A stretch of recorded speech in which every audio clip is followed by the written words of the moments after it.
Ayun.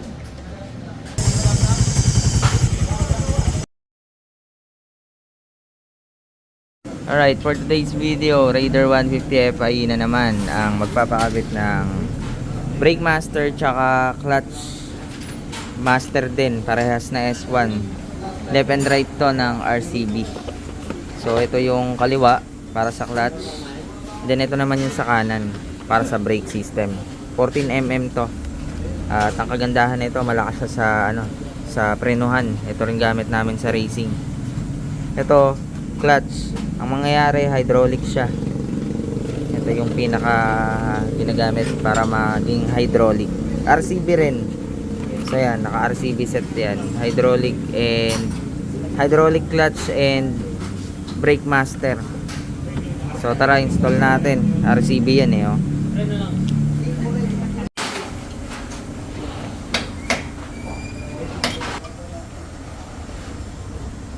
Ito kagandahan dito, meron na siyang kasamang hydraulic switch.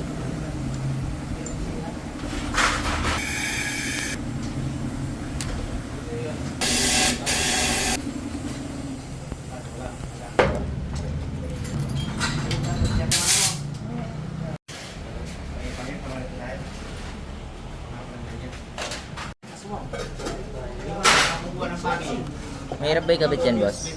Hindi naman. Kabit ko nga. Itong katubo ng pangir, doon ka lang namin. Bigutasan ko na lang dito yung para pumasok to. Dati nilalagyan ko lang ko ng yung para mas malambot ko siya ipigain. Parang joint.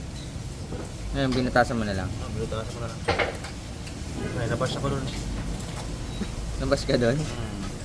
Magupit pala yung basher. Kanya-kanyang yun eh, kanya-kanyang Diskarte, no? start yan eh. Ituturo yung turo ko sa ko. Pogi, tignan pala, no?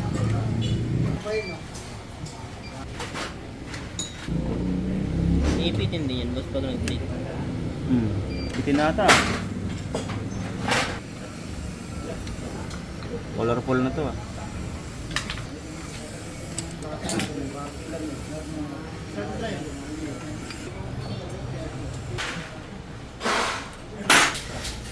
Hintayin lang natin bumaba yung fluid. Hindi siya pipigayin, boss. Hanggang sa bumaba lang. Bumaba na.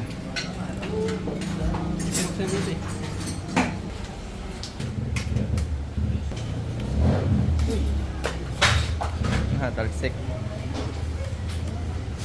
Sakit niya sa mata.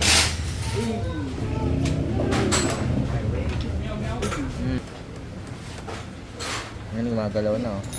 Nagalaw na, boss.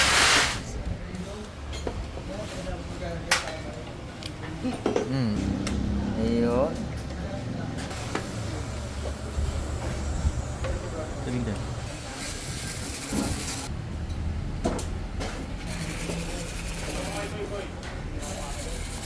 Good na yan, Gar.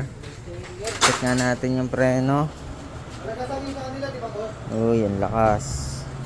Ito. Uy, parang stock lang din pala, no? Yung lambot niya.